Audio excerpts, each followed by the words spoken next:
A paz do Messias. A palavra de hoje é 4. Poder e o poder divino. Poder divino, repreensão, ira, julgamento, luz e justiça. Livro de Miqueias, capítulo 3, versículo do 1 ao 12. Então eu disse: ouve aos chefes de Jacó e aos governantes das nações de Israel. Não é vós que pertence saber a justiça? Esse fala dos governantes de hoje, né? Como a palavra é profecia, a palavra é presente, então é profecia. E vós que aborreceis o bem, mas o mal, que arrancais a pele de cima deles, e a sua carne de cima dos seus ossos, que comeis a carne do meu povo, lhe arranqueis a pele, lhe esmuiçais os seus ossos, e repartis como para a panela, com carne de meio de caldeirão. Então clamarão ao Criador, mas eles não ouvirá. Antes esconderá deles a sua face, naquele tempo, por causa do mal que fizeram. Assim diz o Criador contra os profetas que o fazem. Era o meu povo que proclamavam paz, quando tem o que mastigar, mas contra aquele que nada lhes coloca na boca, preparam guerra. Portanto, se vós sois essa noite sem profecias, haverá trevas sem adivinhações. Os sols porá sobre os 3 profetas, e o dia sobre eles se enegrecerão. Os videntes se envergonharão, e os adivinhadores se confundirão. Todos eles cobrirão os seus lábios, porque não haverá resposta do Criador.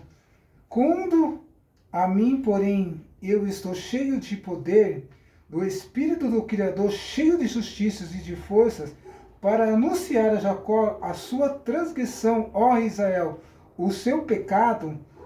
Ouve agora isto, vós, chefes de descendências de Jacó, a vós, governantes das nações de Israel, que abominais a justiça e perverteis todo o mundo que é direito.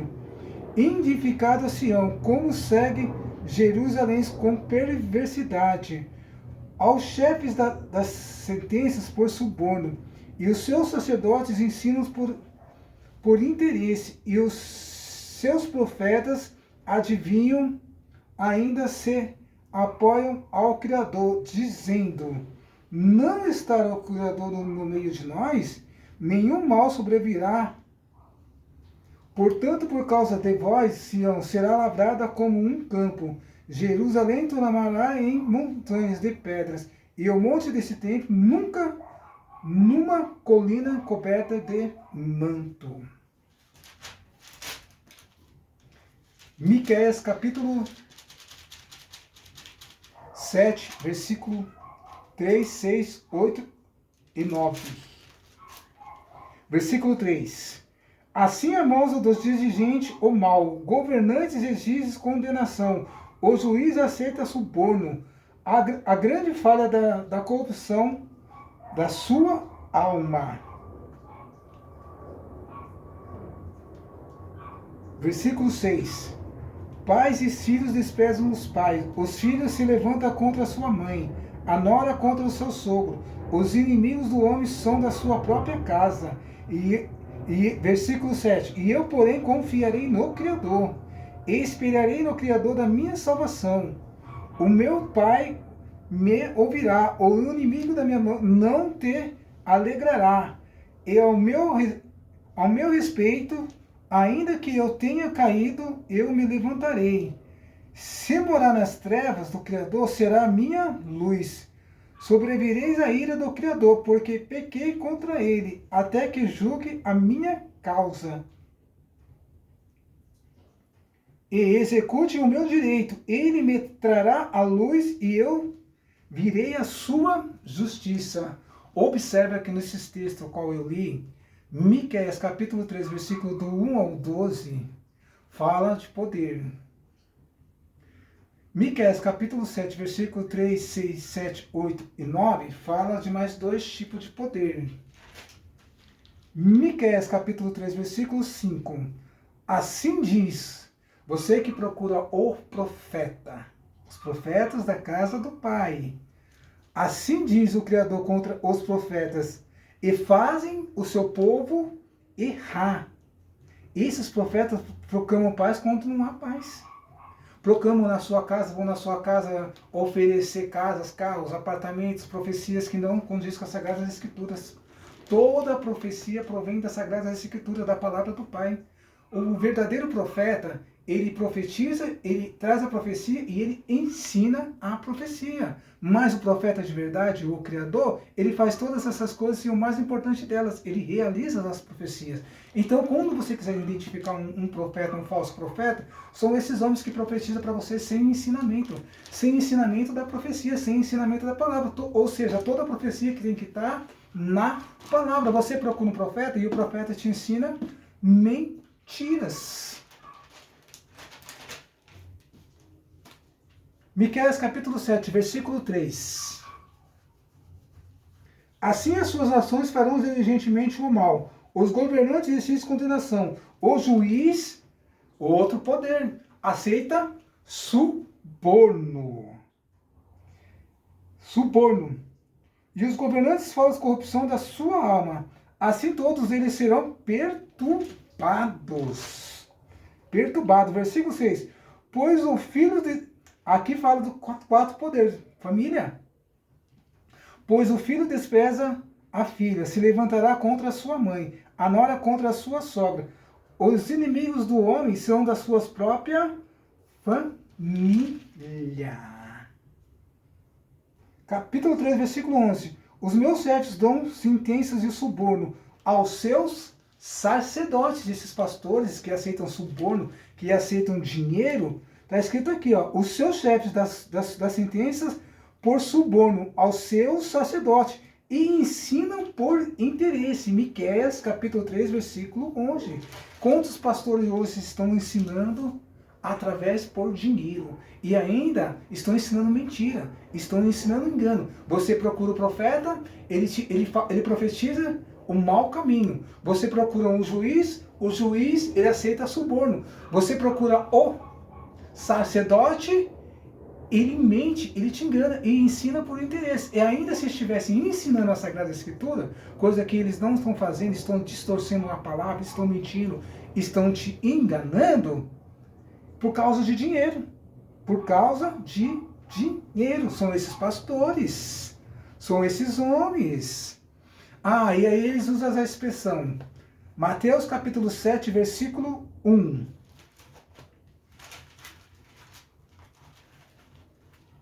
Não julgueis para não sejais julgados, pois com o juízo com que julgais, e sereis julgados, e com a medida com que tivesse medido, vós medirão a vós. Não julgueis para não ser julgados. Quando você fala do confronto da palavra, traz a revelação do Criador e eles são revelados, eles usam esse texto como desculpa. Mas é necessário que se haja um julgamento. É necessário. Miqueias capítulo 7, versículo 9. Sofreis a ira do Criador, porque pequei contra ele, até que julgue a minha causa. Quem vai te julgar é o próprio Criador. Ele vai te julgar. Esse fala do poder divino. São 4 poderes. E o poder divino, que é o tema desse vídeo. 4 poderes e o poder divino. Repreensão, ira, julgamento, luz e justiça. Não se esqueçam disso. Julguei a minha causa, execute o meu direito, e ele me trará a luz, e eu verei a sua justiça. Cristo é a justiça. Cristo é a luz. Ele vai estar diante de você como seu representante. Então é necessário que você seja julgado. Eu e você sejamos julgados. Cuidado com a expressão de falar, não me julgueis. Não me julgueis, porque ou você que atira a primeira pedra. João capítulo 8, versículo 10 e versículo 11. Versículo 10. O Messias endireitou e disse, mulher, aonde estão eles? Ninguém te condenou? É um julgamento, uma sentença. Julgamento é uma sentença. É necessário que você receba a sentença. É necessário. Versículo 11. Respondeu ninguém.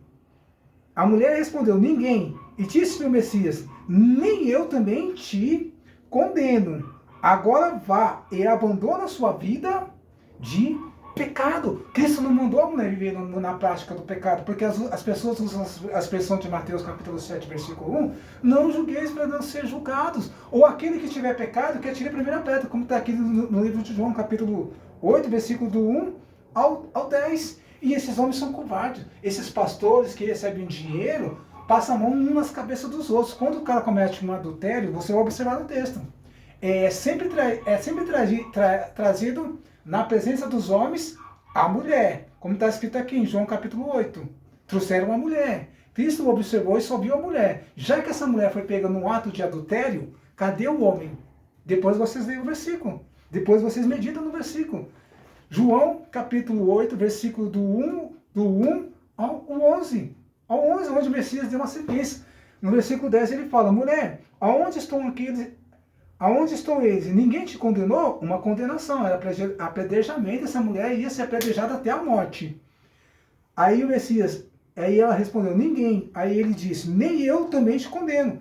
Agora vai e abandona a sua vida de pecado. Não é para viver na prática do pecado. Não adianta você achar que não vai ter julgamento. Vai ter julgamento. Como está no livro de Apocalipse, capítulo 20, versículo 4.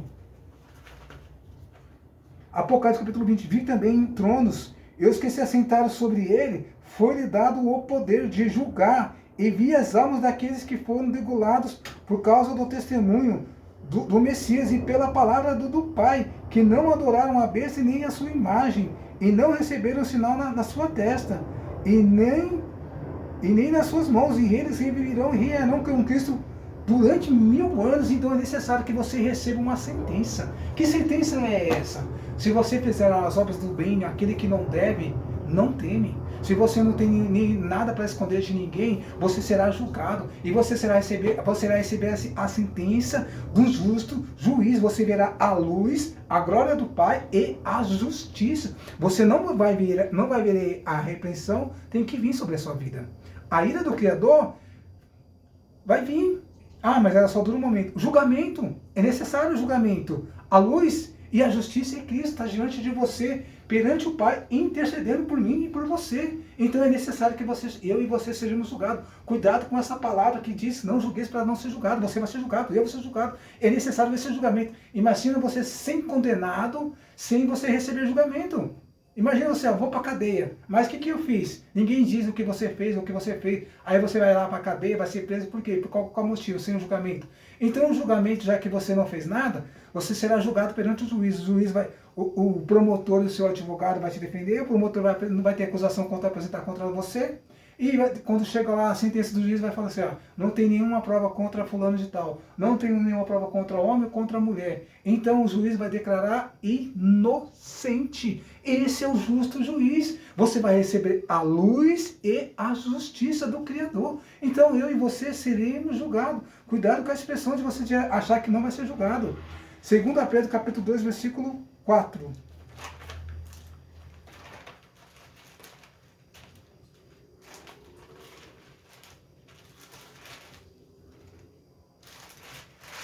Segunda Pedro capítulo 2, versículo 4. Pois o Pai não poupou os anjos que pecaram, mas havendo-os lançados no inferno, os entregou às cadeias, na escuridão, ficando reservado para o juízo. Juízo é uma ação de julgamento. Você vai receber o julgamento, querendo você ou não. Você pode ser da igreja, você pode ser católico, você pode ser espírita, você pode ser budismo, você pode ser da maçonaria, você pode ser da Illuminati, você pode ser espírita, hinduísta, você pode ser católico, evangélico, você pode ser judeu, você pode ser grego, romano, italiano, você pode ser francês, você pode ser português, você pode ser a pessoa em qual país você estiver. Eu e você, nós seremos julgados segundo as nossas ações, segundo as nossas obras, segundo aquilo que nós estamos fazendo. E é necessário a sentença, senão você vai ser condenado sem o julgamento. Então o julgamento é necessário para você receber uma sentença. Ah, mas eu não fiz nada. Ah, mas a minha vida toda eu fiz os meus erros. Começa a fazer certo. Ainda dá tempo. Começa a agir certo, começa a fazer as coisas da maneira certa. O arrependimento é o abandono. Quando Cristo diz para a mulher, em João capítulo 8, ele fala, mulher, abandona a sua vida de pecado. O que é arrependimento? Arrependimento é abandonar o pecado, abandonar a prática das coisas erradas que eu fazia. Se eu roubava, hoje eu não roubo mais. Se eu bebia, hoje eu não bebo mais. Se eu mentia, hoje eu procuro não mentir mais para as pessoas. Eu procuro não enganar mais as pessoas. E se você procura um sacerdote, o sacerdote, a maioria é mentiroso. Eles enganam, desviam dinheiro da igreja, são criminosos. Como vocês viram aí esses dias aí, 11 pastores tá sendo condenado. É só vocês ver lá.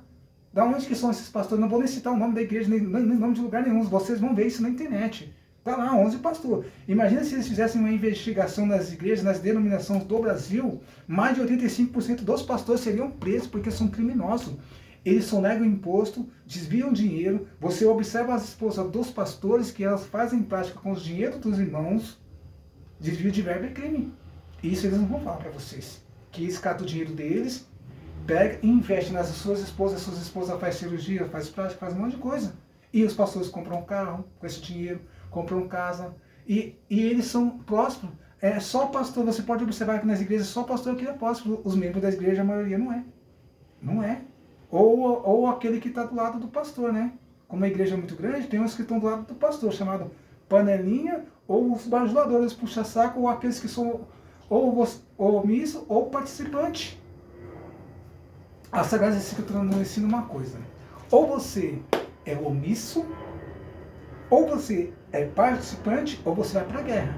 Se você for omisso, você é participante. Você não pode se calar. Ah, mas eu não posso impedir, mas você pode pregar sobre qualquer tipo de assunto. Como está sendo pregado aqui. Você acha fácil pregar sobre um juiz, falar que é um juiz? Está no texto. Miqueias capítulo 7. Você acha que é fácil falar de um sacerdote? Está no texto. Você acha que é fácil falar de um falso profeta? Não, está no texto. É a palavra, é o Pai que dá revelação, é Cristo que revela. É Ele que fala. É Ele que é a minha justiça, é Ele que é a sua justiça, é Ele que vai nos justificar. Você não é salvo, os salvos estão com Ele na glória. A pessoa mente, engana vocês, e vocês estão dando atenção a esses mentirosos. Fique com essa palavra. A palavra de hoje é os 4 poderes. O poder divino, o poder judiciário, poder legislativo, profetas, poder sacerdotal, pastores, sacerdotes, os homens das igrejas, seja pastor, presidente, seja bispo, seja quem, são sacerdotal. Como o profeta Samuel exerceu 3 poderes. 3 poderes. E o 4 poder é o poder da família. E o poder mais importante de todo é o poder divino do Altíssimo, que não é cultura judaica, não é cultura romana, não é cultura francesa, não é cultura italiana, não é cultura portuguesa, não é cultura japonesa, é cultura divina. Quando você olha para Israel, não é cultura judaica não, não é judaísmo. Não é Bíblia judaísta não, não é Bíblia agreciada, como alguns pregadores falam. Ah, segundo no grego está escrito isso, segundo no grego está escrito... Não, não é Bíblia agreciada não. A Bíblia é divina, a palavra do Pai é divino. Não somos representantes da terra na terra, somos representantes do reino na terra. Se você é representante do reino, então você é a palavra do reino. Poder divino, a glória do Pai, comunhão com família. Isso não vem de um homem, vem do Criador, vem do Pai, não vem do ensinamento judaico, não vem do ensinamento dos gregos, não vem ensinamento de Roma, não vem ensinamento da Itália, não vem ensinamento da França, não é cultura da França, não é cultura brasileira, não é cultura de nenhuma nação, é cultura divina, vem do Pai, vem do coração do Altíssimo, do sentimento do Criador, e vocês não estão valorizando isso. Não estão valorizando o poder divino do Pai do Altíssimo. Tome cuidado. Fique com essa palavra. Os 4 poderes é o poder divino. Repreensão, ira, julgamento, luz e justiça. É necessário que eu e você sejamos julgados. Eu agradeço a oportunidade.